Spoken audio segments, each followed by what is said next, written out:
We have Mr. Mele on with us. He's continuing to talk about the Benghazi scandal. So before we get back into it, it was never released to the public that the CIA bodyguards were guarding weapons, was it? No, but there was a warehouse of weapons that were missing. Oh, wow. Yeah, if you have your people look up the word rat line in Benghazi, there's some explanation behind that. Okay. So basically okay, at the time we were trying to give some backstory on this instance. The US government wanted to arm Libya to conduct a regime change. And No, they basically, were trying to arm. They were trying to arm insurrectionists and rebels in Syria to try and take out Assad, and the weapons were going through Libya after the fall of Gaddafi. okay, right. But they weren't So able, Libya was used as a base. but legally we weren't able to sell weapons to Libya. So they were going through Qatar, right? There were probably different routes that were getting there, but the warehouse itself was in Benghazi. That's why they were there. And Benghazi is where? Libya. Okay. And then so basically someone, we don't know who it was, Yeah, we robbed. do. Huh? Yeah, we do. Who was Hillary it? Clinton. Oh, Hillary Clinton and the Obama administration. They robbed our own people of the weapons. Yeah, well, basically what they did was they were running weapons through Libya and probably Turkey into Syria to try and topple Assad. Okay. So remember, all during the Obama administration, they were in nothing more than the coup business, right? Regime change, right? That was their big word, right? They took out Mubarak, which was an American ally in Egypt, right? Okay, and then in Tunisia, then in Libya, then in and then they went after Assad in Syria, and that failed. Okay, all right. Were any of these none of these regime changes happened under Trump, did they? No. And he wasn't about that sort of thing. Wasn't in the regime change business. It was in the America business, but the business of America, which is business. But if you remember, throughout the 8 years of Obama, right, what did we have? We had all that, the Arab Spring, right? That was all the problem in all this corruption or coups that happened in Egypt. Remember, took Mubarak out, longtime ally, right? You had the rise of ISIS, the rise of ISIL, the rise of Al Qaeda. You saw Christians and others being manacled and beheaded, right? There were YouTube videos galore of Christians being beheaded. Remember all of that? Mm-hmm, mm-hmm. Remember the Jordanian pilot that was set afire in a cage and they lit him up on fire for everyone? Remember that? Right. Yeah. That was all under whose watch? Obama's, right? 8 years of it, right? On and on and on and on and on, right? Right. And all of a sudden it's sort of gone away. It went away. When President Trump got in, he went after ISIS. The Russians were on one side of it. The Americans were on the other side of it. The Americans pushed them into the arms of the Russians. The Russians decimated them, and poof, magic, abracadabra, no more ISIS. Within 30, 60 days, they were all gone. Interesting. 8 years under Obama, they grew and strong. And you look at all the YouTube videos. Remember all the beheadings? Don't you remember that girl who got raped? They raped her. They had to call her mother, and they gang raped her while she was on the phone with her mother. Remember all that? See, the media squashes all that. These were Americans that were being. Remember, she was a aid worker, right? A humanitarian worker, young girl. Forgot her name at the moment. Remember, she called up her mother on the phone. They called up her mother, and while she was on the phone with her mother, they repeatedly gang raped her and beheaded her. This is crazy. This is nuts. Okay, that was Obama, Biden administration, and Hillary Clinton as Secretary of State, and Kerry.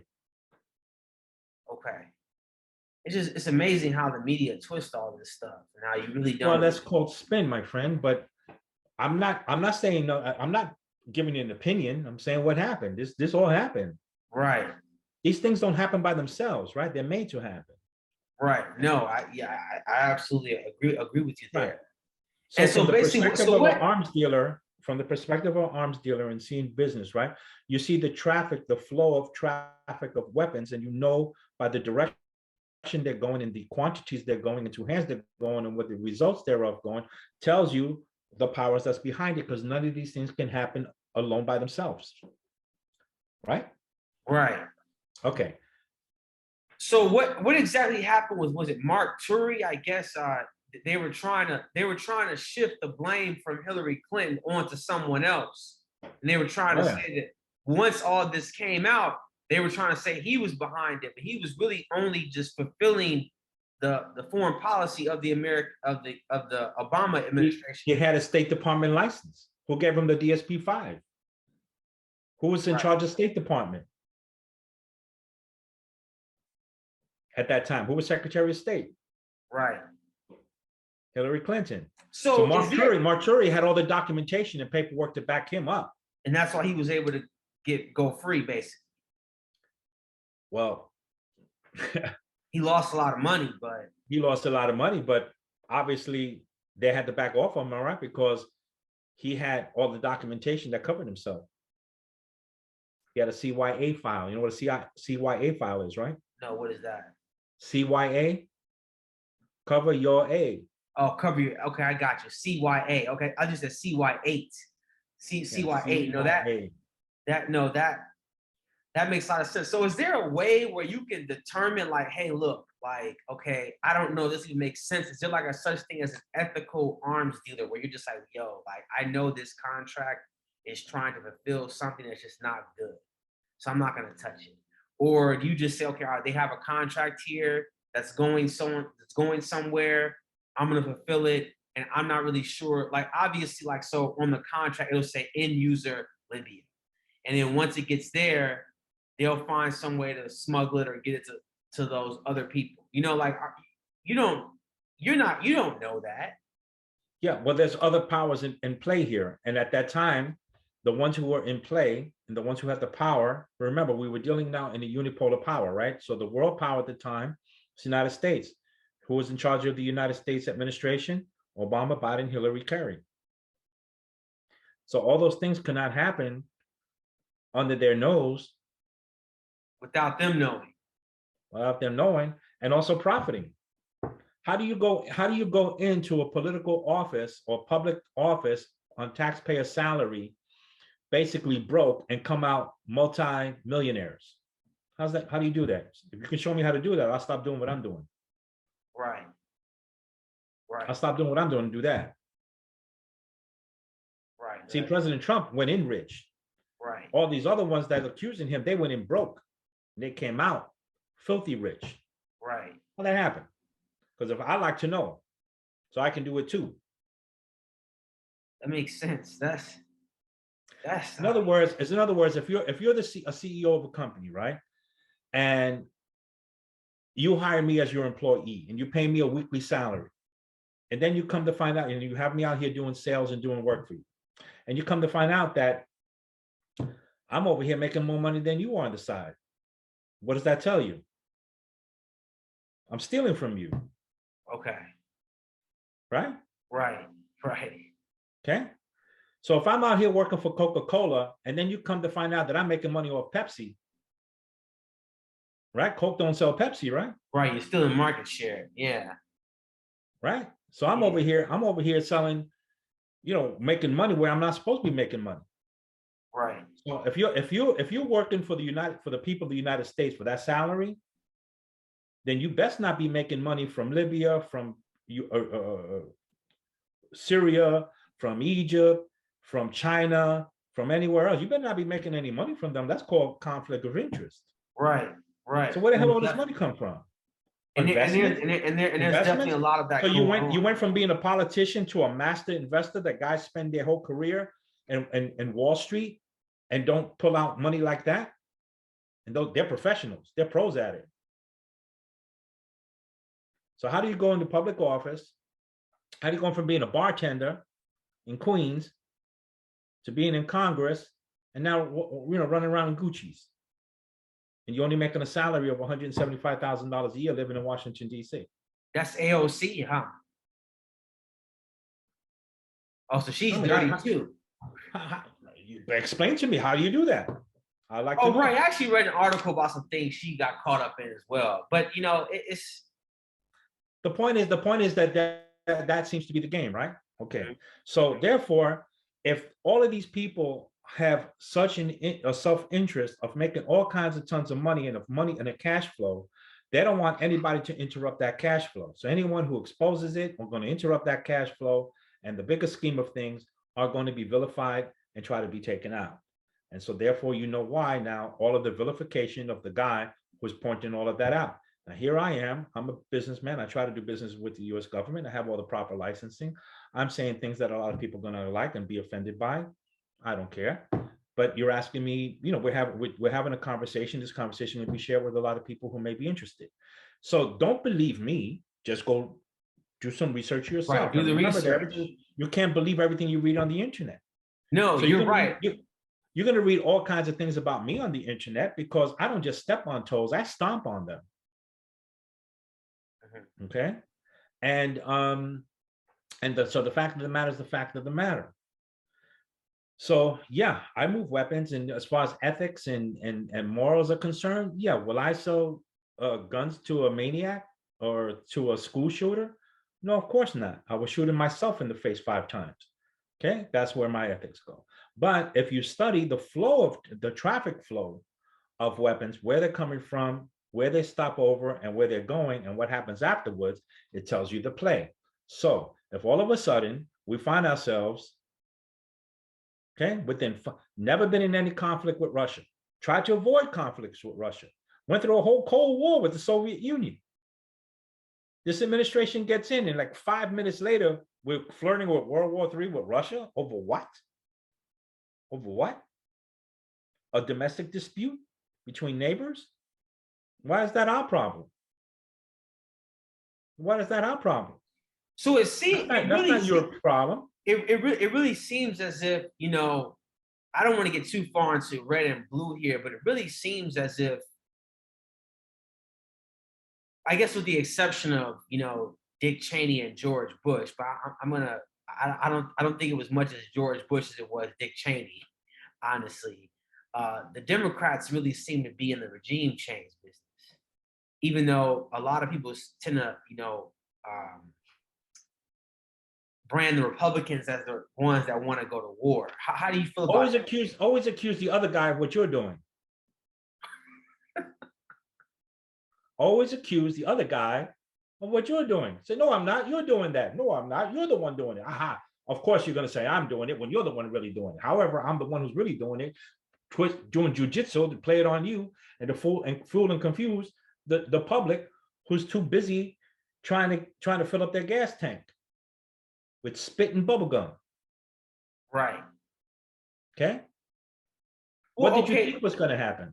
Let's get into that a little bit, because I was actually I spoke briefly with a guy who he's in the international trade as well, but he more so deals with like plastic, and you know he has a lot of connections with like different freighters and stuff of that nature. And I was asking, I was like, can you please like maybe give me some insight? Because I'm trying to figure out where my household goods are, like when they're gonna get here, about with the ports and things. And I'm like, none of this is making any sense. Like, can you maybe make some sense of everything that's going on to me? And he's like, you're absolutely right. None of this isn't making sense. You're on to it. And what he's saying is that basically, for whatever reason, the situation is the way it is because I guess maybe the government or whoever's behind the powers that be created a situation by which the companies that conduct international trade have to play by different rules because the system that's been created or the system that's been altered is no longer in their favor.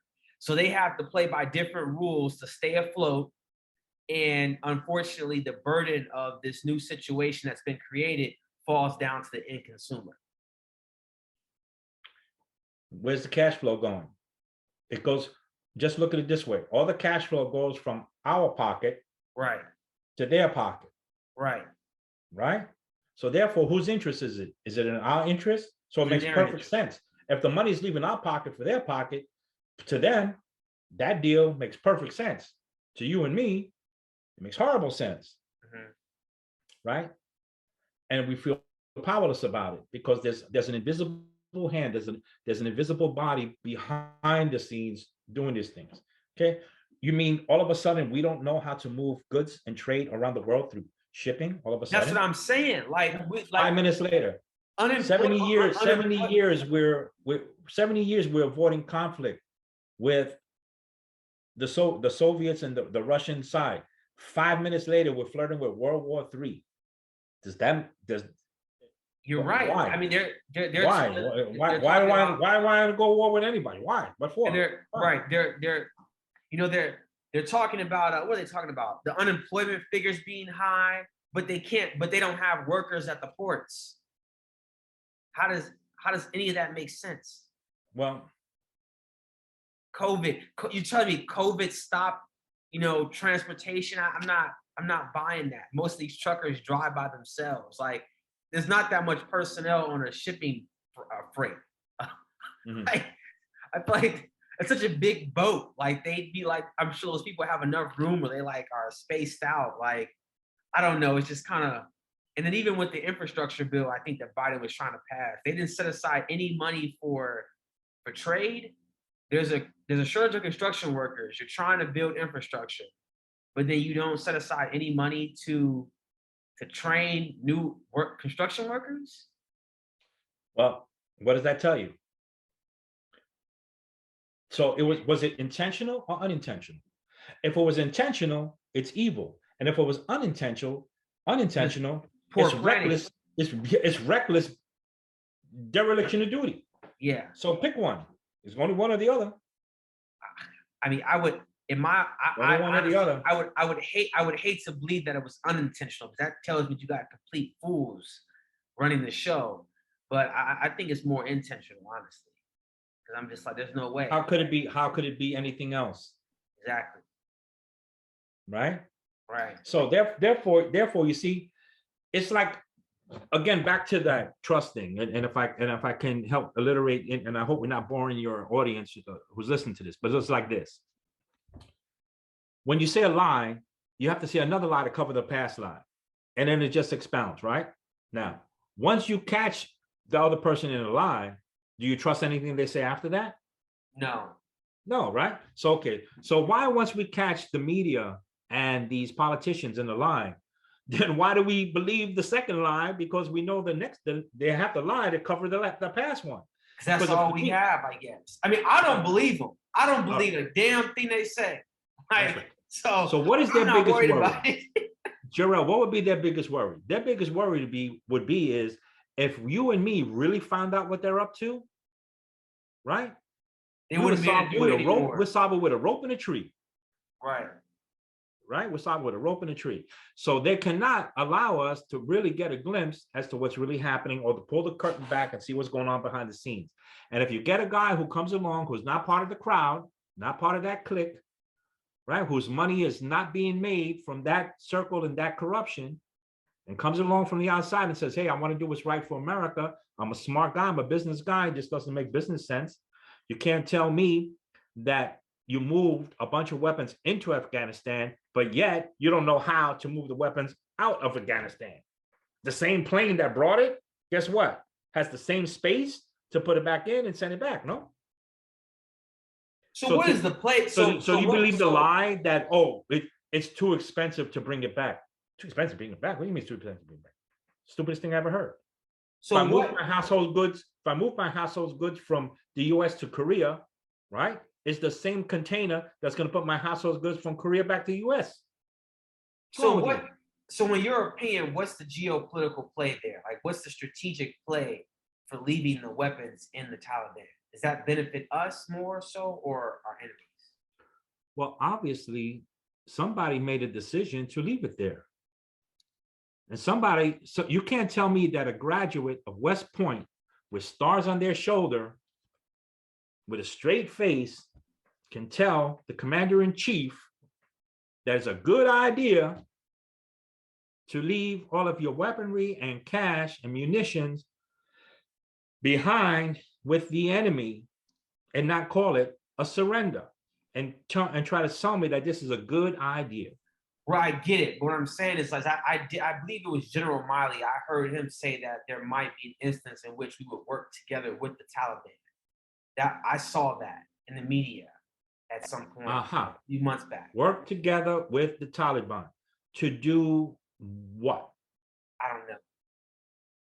To do what? You couldn't do. What were you doing for the past 20 years, General Mele? So in my you got opinion, 4 stars in your shoulder. You've been around a long time. You've been around for the past 20 years. I don't know if it was General Mele per se, but it was definitely a government official. They mentioned that. But anyway, he's the guy in charge now. Right. So my point is that if somebody says that we should work with the Taliban, okay, work to do what? See, finish the sentence. So my thing is this. So they were posing the question, is that a possibility? He was saying it might be a possibility. So my thing is this. Taliban is in Afghanistan, right? Yes. And Afghanistan is what? Close to Russia, right? No, Afghanistan doesn't give us, I know where you're going. Afghanistan doesn't give us any tactical advantage over Russia. Okay. And there's a better way to deal with Russia. You know what that is? Treat them like a friend. Okay. Let's think a little further than this. What if, play a what if, what and if, and follow it, right? What if, just like in World War I and World War II and on, right? The United States and Russia, we don't have to be in bed together. The United States and Russia entered into a trade agreement, a more friendly agreement, a military alliance agreement, right? Now we're making money off each other. Our people are prospering off of each other, right? They're buying what we sell. We're buying what they sell, right? We're not rivals. They got oil, we got oil. We keep oil at an agreed stable state where we're all making money, right? So we're all making money. Now, if the United States and Russia enter into a military alliance, who could beat us? No one. No one. Say it again. No one. No one. And see, this is crazy because when this all started first happening, I told people, I was like, look, man, if Donald Trump was still in office, this would not have happened. No. This wouldn't have happened if he was in office. We can speculate that. I mean, who can tell the future or the what if? This is true, but it wouldn't have happened. Based on the past performance of 4 years and past what occurred, if comparison, those 4 years comparison to these past 5 minutes with this guy, you can probably say no, that wouldn't happen. So do you think Trump's going to rerun again in 2024? And do you think the Democrats are going to ditch Biden? Biden is not the president. He's just the puppet. Right. It's who's ever behind him. It's not even intelligent to look at this guy and say that he's the guy in charge. And it's not even intelligent to conclude that the election occurred fair and square, that there was all of these mail-in ballots by the millions, unvalidated, unvalidated, who signed it, who got where, and tell me that there was no cheating. You tell me there's no cheating? When does cheating occur? When's the only time you can cheat? There's only one time you can cheat. When you get away with it. If you can't get away with it, you won't cheat, right?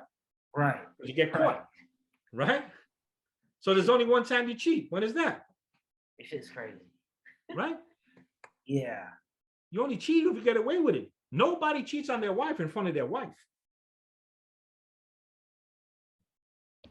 Okay? Right. Nobody cheats in Las Vegas in front of the camera. And nobody's going to cheat and defraud an election if they're going to get caught. True. And all this BS they're talking about now with Trump and the January 6th insurrection, that's just a ploy, in my opinion, to like give him more, I guess, not prevent him from running, but to like, prevent him from winning again. Because I mean, my thing is this: it doesn't take this long to convict someone. Yeah. If they had the evidence, they were going to actually convict him. it would have been done already. And Well, why you is it can always being, why is fabricate it played in the evidence. media so much? Yeah, that's defamation. That's to defame him. But also, you can also fabricate evidence, right? True, most definitely, most definitely. Right. Well, You look, can also, this meeting is about to end in the next 10 minutes. So let's just what do you want to conclude on? What do you want to what point do you want to well, end? my friend, whatever helps you better understand the business that is afoot, what better helps your audience understand what's going around us. Ask questions, believe nothing. All right. Even what you research on the internet, read books, read Wages of Appeasement, read the Rat Line, read. Oh, right. I gotta look at the rat line to Benghazi. I want to look that up. Yeah. Look me up. Read some of my articles that I put out there on LinkedIn and such like that.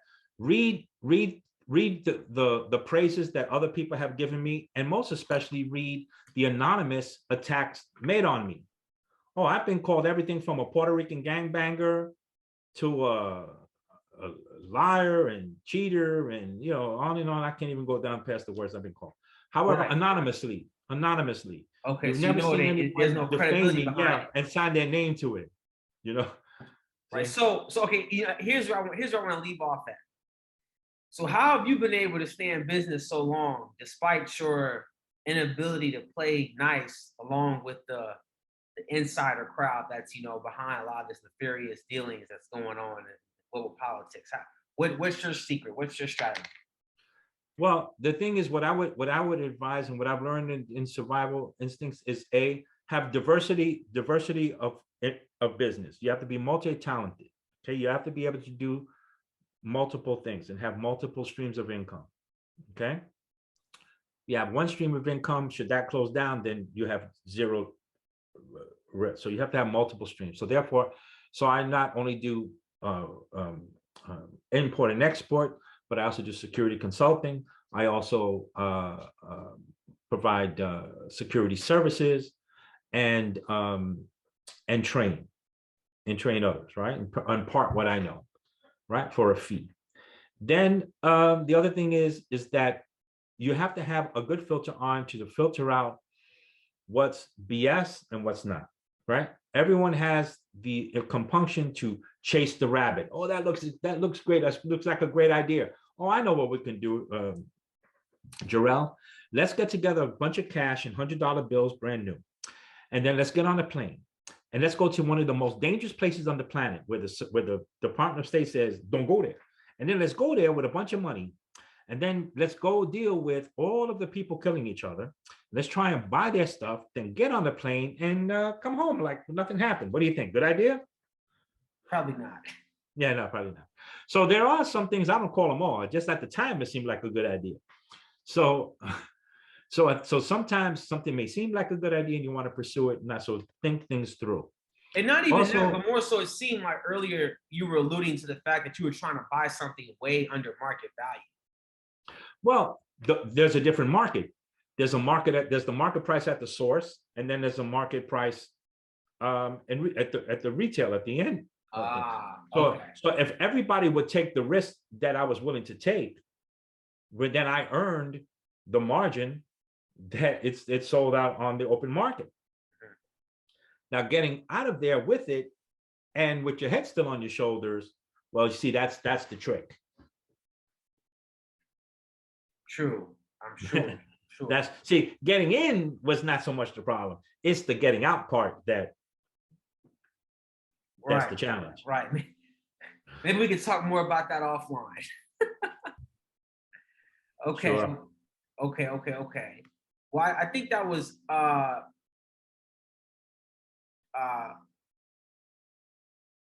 Ephraim Davoli.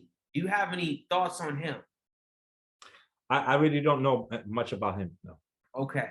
That was the guy that Jonah Hill's character in War Dogs is based off of. Yeah. Well, I know what he did according to the movie. Was he fudged the documents, played it and got lucky. Right. And then he also, I think he may have repackaged some Chinese ammunition or something when he wasn't supposed to. That happens when you repackage one good for the other and do replacements. But as you said, the end results always end in disaster. Right, right, right, right. Well, I think that makes sense. Well, that's all we really have time for today. I appreciate your time, Mr. Mele, or how do you say it again? Anthony Mele, Malay, Malay. Mele, with an I want accent to over the E. enunciate that E the wrong way. Malay, Malay. Um, That's it. thank you for joining. I look forward to having you on at some other time in the future as well. You're a very good person to interview. You have a lot of great knowledge. Definitely something that's different than what the mainstream is pushing out. And I think that's a great thing to add. So thank you for your time, and we hope to see you again soon. Sure. Nice seeing you. All right, All right, keep thinking. gotcha.